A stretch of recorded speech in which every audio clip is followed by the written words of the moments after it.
संगमेश्वर तालुक्यातील कासेगावात जिल्हास्तरीय नांगरणी स्पर्धेचं आयोजन।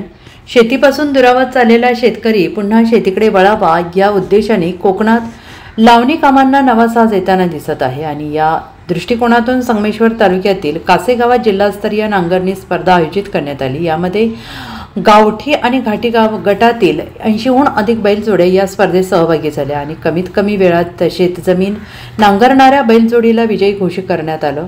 कोकणातील तरुण उदरनिर्वाहासाठी मुंबईकडे वळतो, अशा तरुणांना शेतीविषयी ओढ निर्माण व्हावी या उद्देशाने ही स्पर्धा आयोजित करण्यात आली आणि या स्पर्धा पाहण्यासाठी परिसरातील ग्रामस्थांनी मोठी गर्दी केली।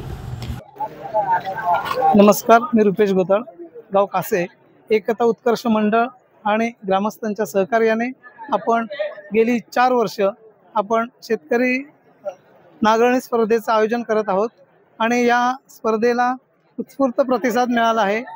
आजच्या या कार्यक्रमासाठी टोटल 88 जोड्यांचं आगमन या मैदानामध्ये झालेलं आहे आणि ह्या कार्यक्रमाचा उद्देशच असा आहे की इथल्या शेतकऱ्याने शेती सोबतच दुग्ध व्यवसाय असेल, पालेभाजी व्यवसाय असेल, अशा व्यवसाय करून इथला तरुण वर्ग गावात राहायला पाहिजे आणि हा कार्यक्रम अशासाठीच करायचा आहे जेणेकरून हा एकमेव नांगरणी स्पर्धा हा कार्यक्रम आहे की ह्या कार्यक्रमाच्या ताकद एवढी आहे की ते 100 शेतकरी आपण उभे करू शकतो। Bureau report SBN Marathi, Ratnagiri.